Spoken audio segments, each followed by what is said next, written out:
मनसुर बाबा उर्स उत्सव पालित केन्द्रापड़ा कोर्ट परिसर स्थित मनसुर बाबा पीर बाबा पवित्र जन्म जयंती व समारोह पालित हो जन्मदिन अवसर में मनसुर बाबा सकाल नित्यकर्म करा श्रद्धालु माने चदर शोभायात्रा कर चदर मान चढ़ाई एवं सुसज्जित फूल माल एवं धूपकाठी आदि जड़ाई भक्त माने मनसुर बाबा पाखरे कही 10,000 ओडिया और मुस्लिम भाईचारा समस्त भक्त मानक लंगर भोग बंटा जाइथिला। किन्नर माने धूमधाम रे बाजा बजाई मनसुर बाबा को दर्शन करने आसीथिले।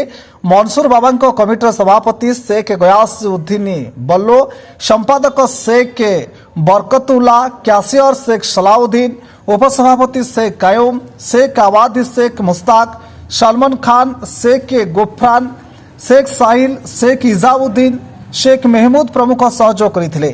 2 दिन धरी बहु दूररू पंडित माने आसी धर्म उपरे कहिथिले। अवसर में जिलार बहु विशिष्ट व्यक्ति माने जोग देइथिले।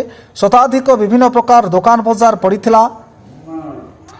केन्द्रापड़ारू मिर्जा साजन बेग सह मोहम्मद लालन की रिपोर्ट, तुलसी क्षेत्र न्यूज।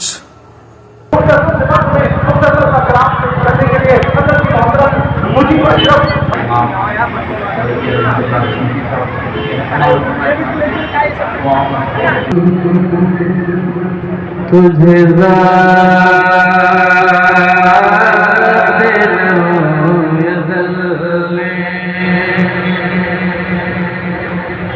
अल्हम्दुलिल्लाह हम लोग उससे नबी में हाजिर हैं। ये समझे कि फैजान लेने के लिए बस कुछ चीज़ें अगर मिल जाए तो इसमें हमारा बेड़ा पार हो जाए।